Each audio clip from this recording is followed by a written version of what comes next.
Hi Aries and Pisces, I'm Shae. Welcome to your love compatibility reading. I will have two rows of cards. My intention for this reading is that there are two separate messages and that you will easily be able to decide which message is yours and which message represents the other energy, whether it be Aries or Pisces in question. I'm not going to name the rows, you know, it's not going to be this is Aries, this is Pisces, because this is a general reading. So I'm going to go ahead and start pulling the tarot for the top row. We have the Two of Wands. We have the Two of Swords. And we have the Ten of Swords. Alright, I'm going to now pull the bottom row tarot for the separate energy.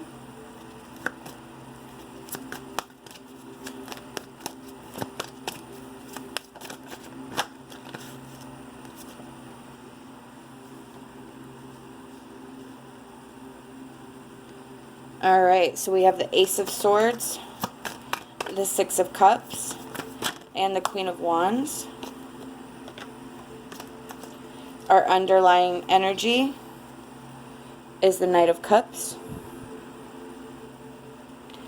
Okay, so we have plans and decisions. I'm starting on the top row, sorry. There are things happening. There's change happening. We could be resistant to that change. We could have so many different avenues to address that we don't even know which way is up. And it could be actually closing us in. There is a big switch here. There is, but the Two of Wands is actually like a really, I feel a very positive, but because it's about our future plans, and with the Two of Swords and the Ten of Swords, the Two of Swords is where we are just dumbfounded. We have no idea. We are walking on eggshells. We, like, the thinnest, the last thread of the rope is about to snap. We could just be totally neglecting the choices that need to be made at this time. The Ten of Swords is that energy. It's where we are just completely, you know, we're in our worst rock bottom energy. We are betrayed. We are abandoned. We have experienced loss. Our whole life is in chaos. We are in crisis. So in this reading, I feel that the Two of Wands, somebody is failing to make the decisions that need to be made because of that Ten of Swords energy, where we just can't see past our grief or can't see past what we've lost. The Ace of Swords, this is actually a successful card. This is where there's an abundance of energy and ambition and breakthroughs and clarity. The Six of Cups. There's a lot of thought about the past. There's a simpler time. So that change in that Ace of Swords, that idea is that maybe somebody's heading towards the past and not into the future. And with the Ace of Swords and the Queen of Wands flanking the Six of Cups, this is like our emotions, I feel. There's a lot of determination here in the Queen of Wands. There's a lot of confidence. There is a lot of ambition here in the Ace of Swords. So somebody's burying their issues. This row up here is totally neglecting them, and this row is masking them. And like can't, but it's the common theme here is that neither one of you is dealing with the situation at all, nor is there anyone dealing with the situation in a healthy manner. You know, this one's not, you know, walking away from it, pretending it doesn't exist. This one is also in a way pretending it doesn't exist by burying it and keeping our minds focused on something else, completely tunnel vision and somewhere else. Our underlying energy with the Knight of Cups, that is about romance and imagination. I always consider this card to be manufactured beautifulness. It is intentional. There is a lot of intention behind it. It is about it is associated with connections and relationships and love. So there is a break in that connection. That's obvious. And that could be where you're stuck on, is that Knight of Cups energy, the picture that you had before. You know, you both had the same picture, but that picture stopped looking good. And there's just a lot of differences in how, well, there's a lot of differences, but there's actually a lot of similarities in how you are dealing right now.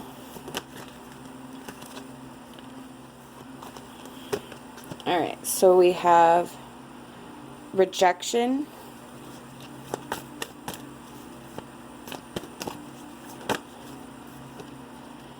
and home. Wow. Okay.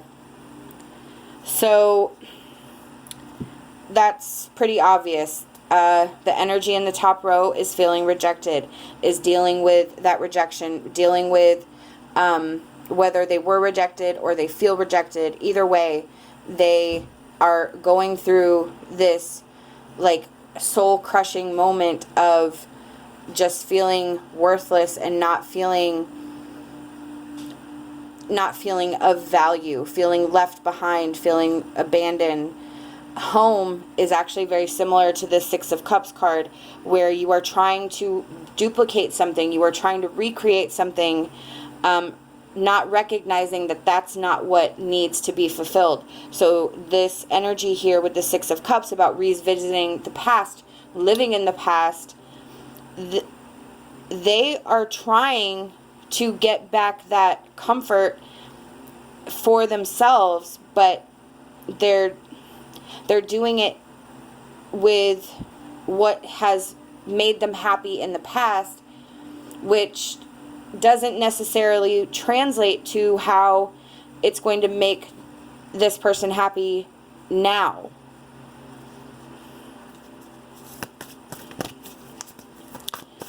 All right, let's pull another card here. It's our Whispers of Love Oracle card. Demonstrate love. Find out what is important to the people you love and act on it. Oops, hang on. Fell on the floor. And we have be supportive. Make a genuine effort to show you care. Okay, so in both of these cards, this is about demonstrating and showing you care. So I'm taking this two ways.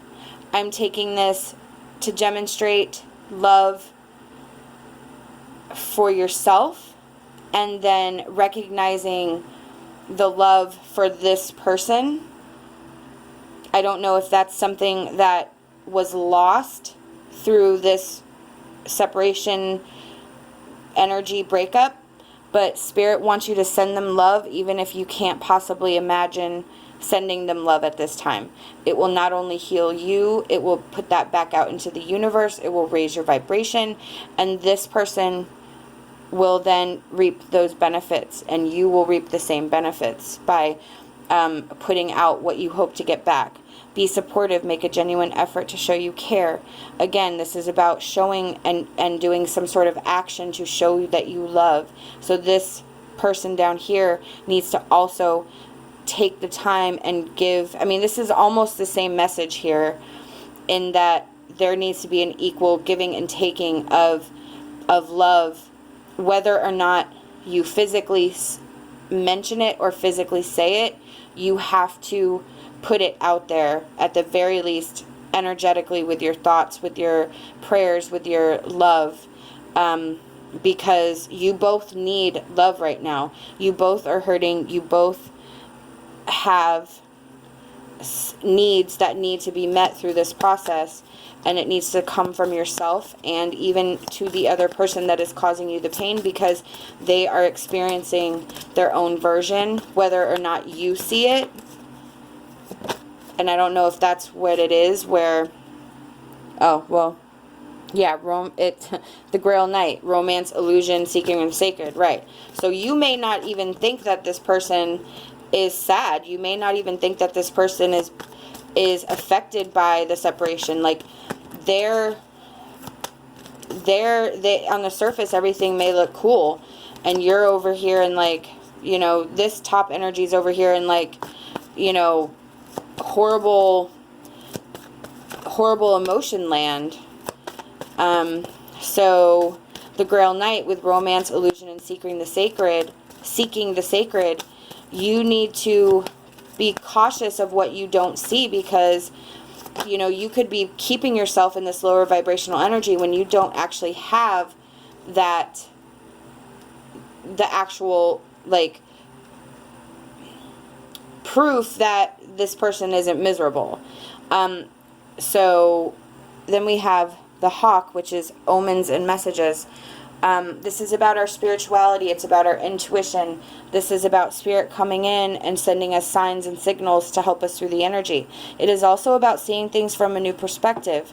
The hawk flies high. He sees things way before they happen. He sees things from a different perspective because he's up in the air. So he can see all the different avenues of what is playing out below him. He can see all the game players. He can see all the events that are leading up to what is happening, because he's soaring above them. So Spirit's saying, search for that new perspective. Listen to yourself. Listen to your intuition. Listen to Spirit. Listen to the signs and signals that are being sent to you, so that Spirit can assist you through this energy and comfort you through this transition, as you recognize that maybe, you know, trying to go back to something that isn't going to make you happy now is not maybe necessarily the way that you need to go. We have Moonlit Dance. Embrace your sense of adventure as you look at the promises you have made to yourself.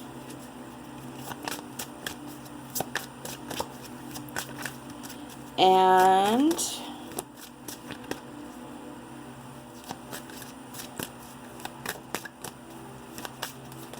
we have, thank you, Spirit. Whoops. Magnolia Fairy.